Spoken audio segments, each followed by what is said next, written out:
Halo Sobat Investor, Assalamualaikum, selamat datang di channel Invest Saham.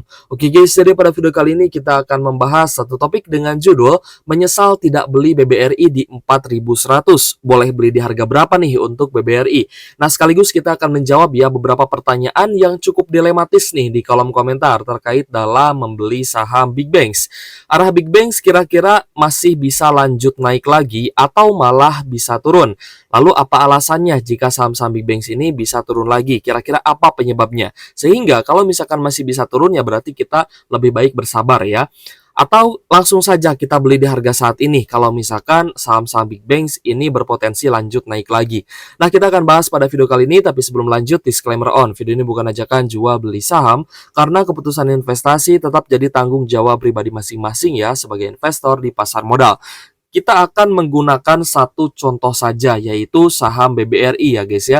Nanti teman-teman bisa terapkan juga terhadap saham lainnya yang mungkin bisa di Big Banks atau di saham-saham perbankan lainnya ya, seperti Bank Secondliner, BNG, ANISP, dan lain-lain. Atau mungkin teman-teman bisa cross sektor, bisa ke consumer, atau mungkin bisa ke batubara gitu guys ya. Silahkan terapkan untuk buy on weakness di saham-saham yang rutin bagi dividen. Apalagi teman-teman melakukan dividen investing gitu ya. Oke guys, banyak sekali ya yang menyesal tidak beli BBRI di harga murah ketika harga saham BBRI ini sudah mengalami kenaikan ya. Kemarin 2 hari berturut-turut di tanggal 20 Juni 2024 BBRI ini naik 4,15%, sedangkan di tanggal 21 Juni 2024 BBRI ini juga naik 3,98%. Total kenaikan BBRI ini sekitar 8%-an lebih ya guys ya. Dan kita melihat juga kemarin sudah ada small accumulation meskipun BBRI ini masih net sell asing. Yang sudah net buy asing adalah saham Big Banks lain, yaitu BNI, Bank Mandiri, dan juga BBCA. Itu sudah net buy asing. Ya, dan juga ada akumulasi yang menarik gitu ya di tiga saham perbankan big caps lainnya ya, kecuali BBRI ini akumulasinya kita lihat memang masih cukup kecil guys ya. Nah teman-teman bisa lihat juga di sini ya ada small accumulation dari beberapa investor asing yang kita pantau juga ya setiap harinya. Jadi 1 hari 2 hari sebelum mengalami kenaikan mungkin saya sudah tahu duluan ya bahwa BBRI ini juga berpotensi akan naik sebenarnya gitu guys ya. Jadi kita tidak menyia-nyiakan kesempatan ini ya untuk membeli saham BBRI di harga murah ya, nyicil-nyicil aja lah kita ya. Meskipun tidak bisa all in ya, karena kan kita tidak tahu nih bottom BBRI di mana gitu ya.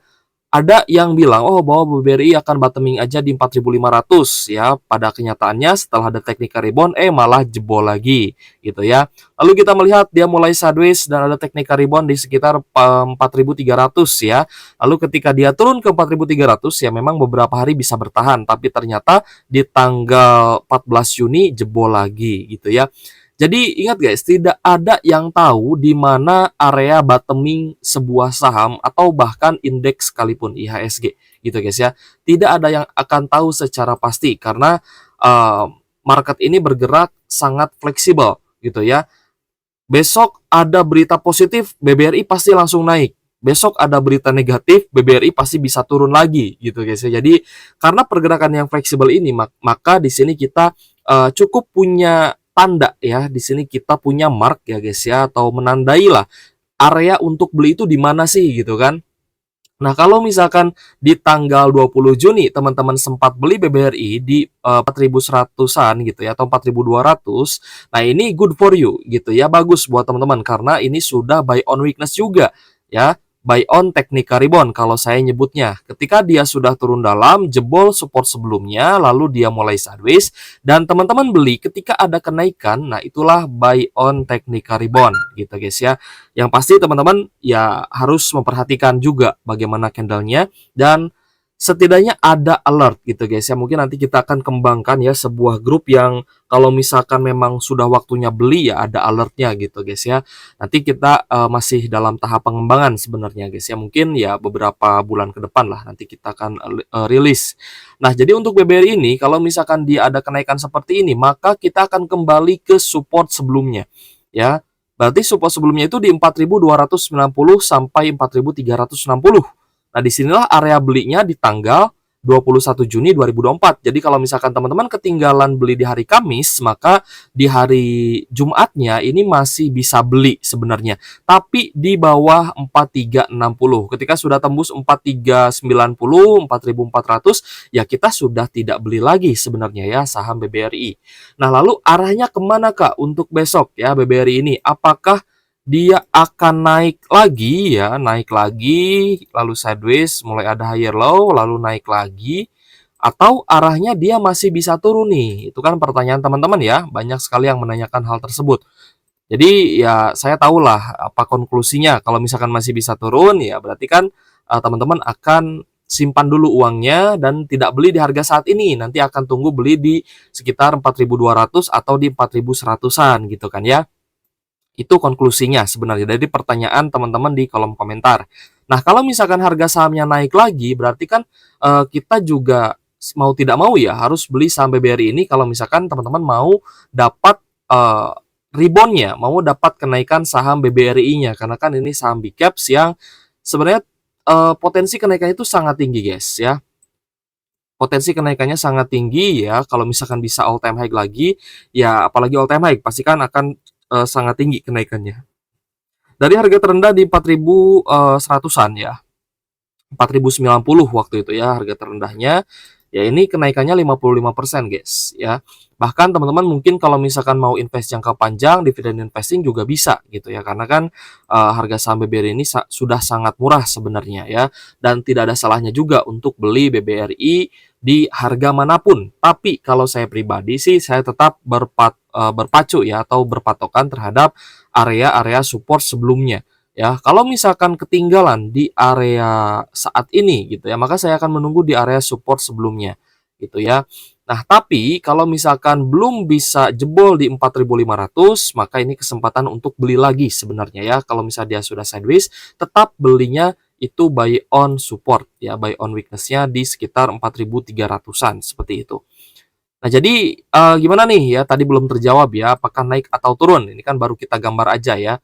Kalau misalkan naik ya berarti kita beli di harga saat ini. Kalau misalkan turun ya lebih baik berarti saya tunggu dulu nih. Nanti dia turun saya beli di harga bawah. Sebenarnya ada dua kemungkinan yang mungkin teman-teman juga udah paham ya. BBRI ini bisa lanjut naik, bisa turun. Tapi saya berpikiran atau saya menganalisa bahwa BBRI ini sebenarnya masih punya potensi turun. Masih punya potensi turun. Ya, saya melihat bahwa BBRI, saham-saham big caps perbankan dan juga IHSG atau saham big caps lainnya lah ya secara overall itu masih punya potensi turun guys, masih punya potensi turun. Alasannya simpel sebenarnya ya. Dimana kemarin kan Bank Indonesia menahan suku bunganya, ya tidak menaikkan lagi suku bunganya, padahal ya rupiah to IDR itu mengalami kenaikan gitu guys ya. Ini IHSG kemarin ya 2 hari berturut-turut juga naik sama ya, kenaikannya 8% seperti BBRI. Nah, namun ketika Bank Indonesia ini menahan suku bunga gitu guys ya, maka reaksi pasar ya atau market atau investor asing ini mereka itu tidak suka sebenarnya ya dengan keputusan Bank Indonesia. Mereka itu tidak suka bahwa BI ini optimis bahwa rupiah kedepannya akan menguat atau pelemahan rupiah ini adalah bukan hal yang serius gitu ya. Nah, maka disitulah Bank Indonesia mempertahankan suku bunganya. Jadi gini guys, kalau misalkan Bank Indonesia ini kembali menaikkan suku bunga ya karena memang di XY-nya yang naik gitu ya, karena memang tren dari belanja falas ya atau valuta asing ini juga mengalami kenaikan ya untuk impor dan untuk segala macam gitu ya, produk-produk yang harus dibeli menggunakan dolar ya, berarti kan ini akan menekan IHSG lagi, ini akan menekan pasar atau market saham lagi ya. Nah, sementara pelemahan rupiah itu terjadi karena memang di XY-nya yang menguat, ya.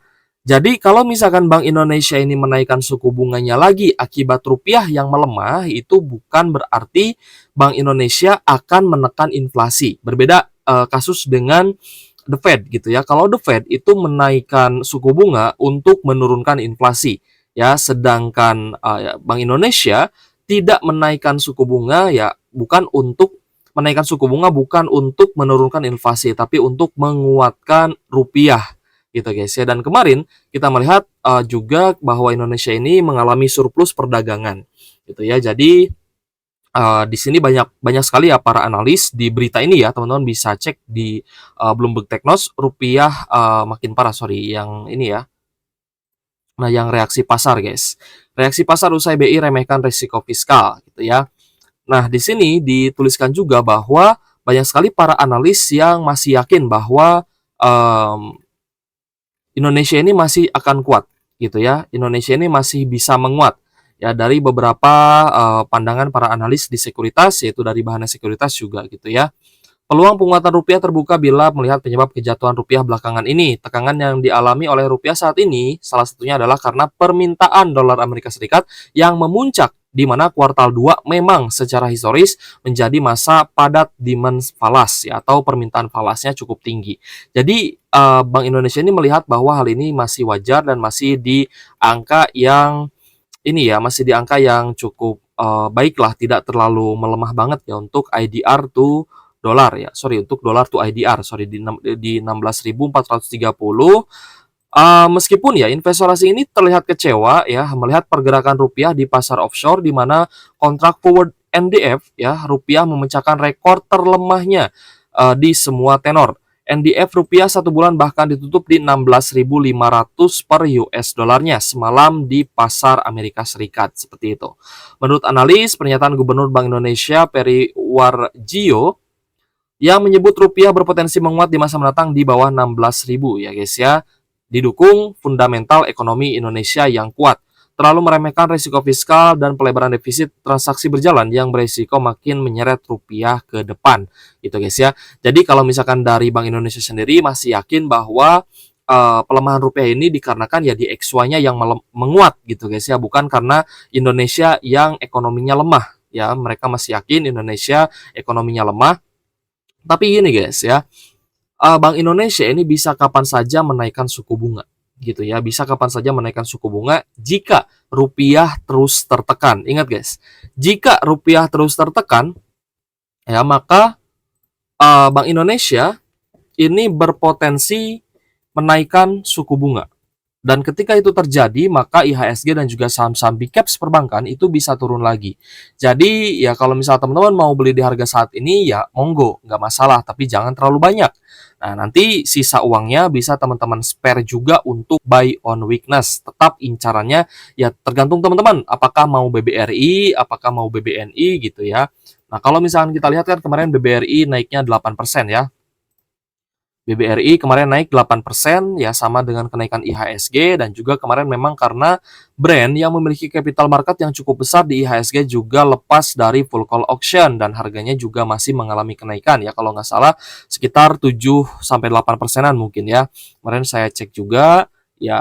Nah, ini juga menjadi sentimen yang positif sebenarnya ya. Jadi tadi ya, kalau misalkan mau beli di harga 4.400, ya boleh-boleh aja, nggak masalah. Tapi jangan terlalu banyak, jangan all in juga, karena tetap kita dollar cost averaging. Tapi kalau misalkan mau tunggu di area supportnya, teman-teman bisa tunggu area sideways-nya dari BBRI ini ya, di sekitar 4.300. Tapi kalau misalkan memang hari Senin naik lagi ya, jika hari Senin naik lagi, maka lebih baik teman-teman beli di sekitar 4.400 sampai di 4.500-an ya.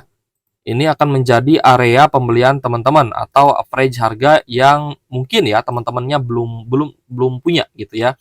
Ada yang belum punya juga, ada yang masih ngincer juga, ada yang sudah buy on weakness, sudah hijau di portonya, itu ya congrats ya ke teman-teman. Tapi lebih banyak yang nyangkut sebenarnya ya di saham BBRI ini ya. Jadi beli di harga sekarang pun nggak masalah, tapi saya berpandangan bahwa ada kemungkinan bahwa rupiah ini akan terus melemah ya, sehingga nantinya Bank Indonesia mau tidak mau harus menaikkan suku bunganya lagi gitu ya. Tapi kalau misal teman-teman merasa telat di BBRI, ya BBNI aja nggak masalah gitu ya sebenarnya. BBNI juga sama, nanti geraknya akan sama dengan saham-saham big caps lainnya. Nah, untuk BBNI ini kemarin sudah baru mengalami kenaikan sekitar 6% ya, 5,92%. Jadi masih bisa dikejar sebenarnya untuk BBNI, dan ini menjadi area pembeliannya juga. Jadi di sini kita bahas 2 ya, kita bahas 4 aja deh sekaligus. BNI, Bank Mandiri, dan juga BBCA. Ini menjadi area buy-nya ya untuk BBNI ya, kembali lagi disclaimer on, silahkan teman-teman lakukan analisa yang sesuai dengan style investasinya masing-masing. Untuk Bank Mandiri ya sebenarnya sudah mulai lewat ya, karena kemarin kan ada open gap up. Bank Mandiri di sekitar ini guys. Ya, di bawah 6.000 berarti ya, di 5.900 sampai 5.600-an. Kalau misalkan dapat dan dikasih lagi harga ini ya, teman-teman bisa coba cicil ya, dollar cost averaging. Lalu untuk BBCA, ini sebenarnya kita nggak niat ya bahas 4 saham ya, tapi nggak masalah deh. Ini kan kita cuma menunjukkan ya area support untuk teman-teman bisa incar melakukan pembelian gitu ya.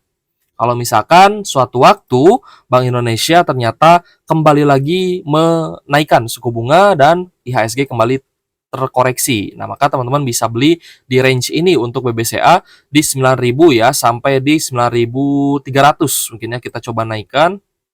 Nah, sampai ini guys. 9.000 ya. 9.000 sampai 9.300 seperti itu.